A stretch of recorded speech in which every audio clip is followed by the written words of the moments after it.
अनुराग Verma Indian arts academy के YouTube channel में आज हिंदी अंतरा भाग 2 का 4 लेसन जो है केदारनाथ द्वारा रचित उनका जीवन परिचय मैं लाया हूं।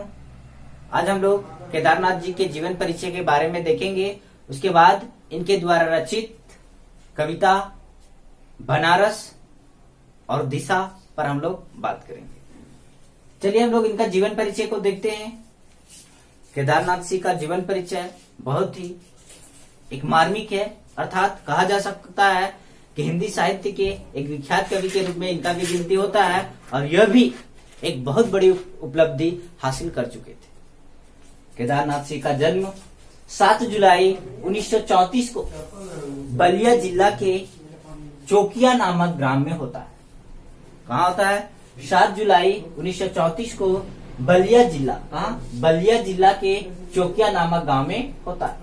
इनके माता का नाम लाल झरी देवी और पिता का नाम डोमन सिंह था। इनके पिता जो डोमन सिंह थे उनका साहित्य से बहुत लगाव था, जिनके कारण अपना पुत्र केदारनाथ सिंह को भी साहित्य के क्षेत्र में अग्रसर करते हैं, उन्हें उसी क्षेत्र में जाने के लिए प्रेरित करते हैं। इनकी जो प्रारंभिक शिक्षा होती है वह गांव से ही पूरा करते हैं। उच्च शिक्षा जो होता है वह उच्च शिक्षा इंटर उच्च शिक्षा में आता है इनका बीए एमए है ना, और आगे ये पीएचडी की उपाधि भी धारण करते हैं। तो यह इंटर जो होता है वह बनारस विश्वविद्यालय से करते हैं, जिसको आज हम लोग बीएचयू के नाम से जानते हैं, है ना। सभी लोग एक बार उस विश्वविद्यालय में पढ़ने की इच्छा करते हैं, है ना। उसी विश्वविद्यालय से ये इंटर की परीक्षा पास किए थे और फिर बीए भी हिंदी से, बीए जो है हिंदी विषय से प्रताप कॉलेज, ये भी प्रताप कॉलेज बनारस में ही पढ़ता है और वहां से यह बीए करते हैं। आगे एमए करते हैं 1956 ईस्वी में और यह हिंदी सब्जेक्ट से एमए करते हैं और यह भी बनारस विश्वविद्यालय बीएचयू से यह करते हैं। आगे यह एक उपाधि धारण करते हैं पीएचडी की उपाधि, और वह पीएचडी भी हिंदी साहित्य में करते हैं। हिंदी साहित्य से अर्थात हिंदी सब्जेक्ट से यह पीएचडी भी करते हैं।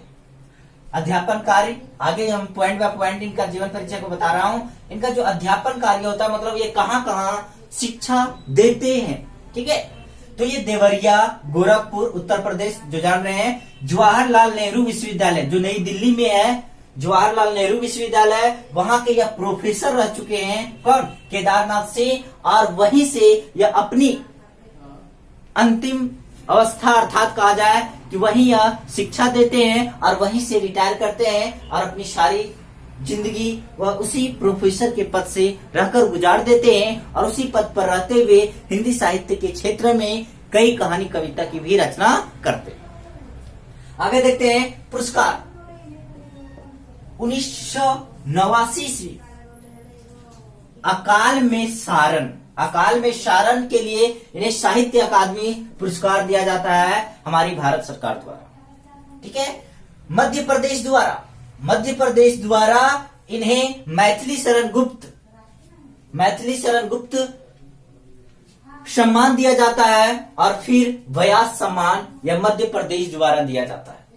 उड़ीसा के द्वारा उड़ीसा का जीवन भारती पुरस्कार यह उड़ीसा के द्वारा दिया जाता है।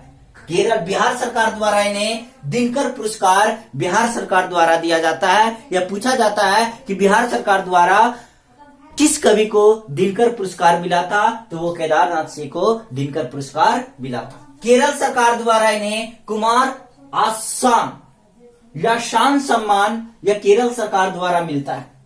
आगे 2009-10 में इन्हें हिंदी का सर्वोच्च पुरस्कार, हिंदी साहित्य का सर्वोच्च सम्मान जो होता है वह इन्हें साहित्य अकादमी पुरस्कार के नाम से जिसको हम लोग जानते हैं, वह भी इन्हें 2009 और 10 ईस्वी में मिलता है। 2013 में इन्हें हिंदी के क्षेत्र में ज्ञानपीठ पुरस्कार भी मिलता है और अयावती मोदी पुरस्कार भी इन्हें दिया जाता है। इस प्रकार हम लोग देखें तो इन्हें इनके अंदर एक विद्या का भंडारण था, जिनके कारण इन्हें कई पुरस्कार हर राज्य इनको सम्मानित किए थे। आगे इनके जो गुरु माने जाते हैं वह हजारी प्रसाद द्विवेदी, जो हिंदी के एक कवि, विख्यात कवि के रूप में उनका भी गिनती होता है, वह इनके गुरु थे और उनके गुरुओं की कृपा से यह हिंदी साहित्य में एक विशेष शोध करने में सफलता प्राप्त करते हैं। आगे दोस्तों, इनकी कुछ साहित्यिक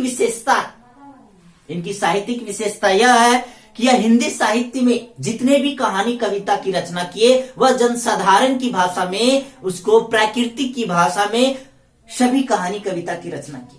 साथ ही साथ इसने अपने हर कविता में बनारस, उत्तर प्रदेश बनारस जो इनका जहां जन्म स्थान था, है ना, वह बनारस के मिट्टी को हमेशा यह वर्णित किए हैं और हमेशा उन्हें याद करने की कोशिश की है।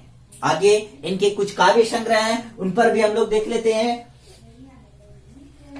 ये सारे आपके बहुत इंपॉर्टेंट हैं। कौन सा उपाधि, पुरस्कार कब कब मिला था, है ना, ये सारे आपके बहुत इंपॉर्टेंट हैं। इसको मैं बारीकी से एक एक लाइन, पॉइंट बाय पॉइंट ये सारे कुछ मैंने बता दिया। जैसे 1989 में अकाल सारस के लिए साहित्य अकादमी पुरस्कार मिला था। मध्य प्रदेश में मैथिली शरण गुप्त और व्यास सम्मान मिला था। उड़ीसा सरकार द्वारा उड़ीसा का जीवन भारत भारती पुरस्कार मिला था। बिहार के लिए दीनानाथ पुरस्कार मिला था। केरल का कुमार आसान पुरस्कार मिला था। 2009 में 10 में इन्हें हिंदी का सर्वोच्च पुरस्कार मिला था, साहित्य अकादमी पुरस्कार। 2013 में ज्ञानपीठ पुरस्कार भी इन्हें प्राप्त हुआ था और पीएचडी की भी उपाधि इसने धारण की थी। आगे कुछ इनकी कविता है, उस पर को हम लोग देख लेते हैं।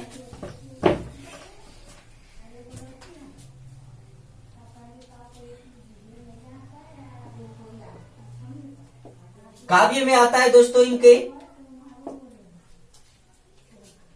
अभी बिल्कुल अभी, यह भी बिल्कुल अभी, है ना, अभी बिल्कुल अभी, ये पहली कविता इनकी थी। दूसरा आता है जमीन पक रही है, जमीन पक रही है। तीसरा आता है अकाल में सारस, अकाल में सारस, अकाल में सारस। चौथा आता है उत्तर कबीर।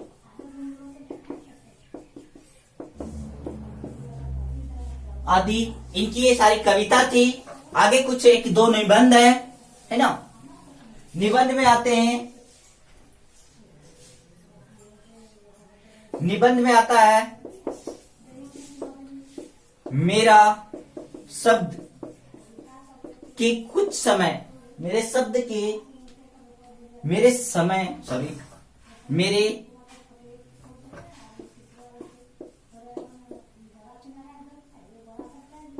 मेरे समय के शब्द कब्रिस्तान में,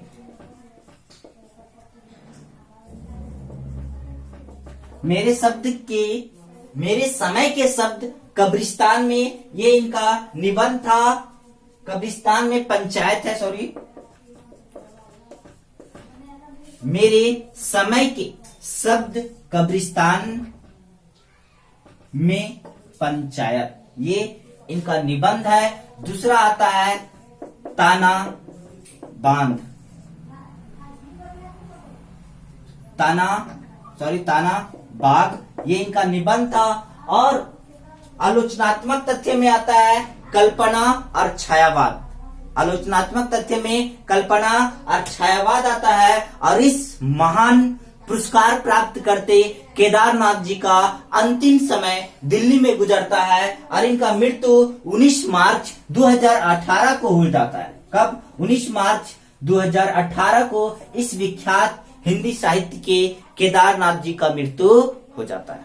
दोस्तों, यह वीडियो आपको अच्छा लगे तो लाइक करें, सब्सक्राइब करें और अपने दोस्तों के बीच शेयर करें। मैं इन्हीं के द्वारा नेक्स्ट वीडियो आपके बीच लेकर आऊंगा। नमस्कार।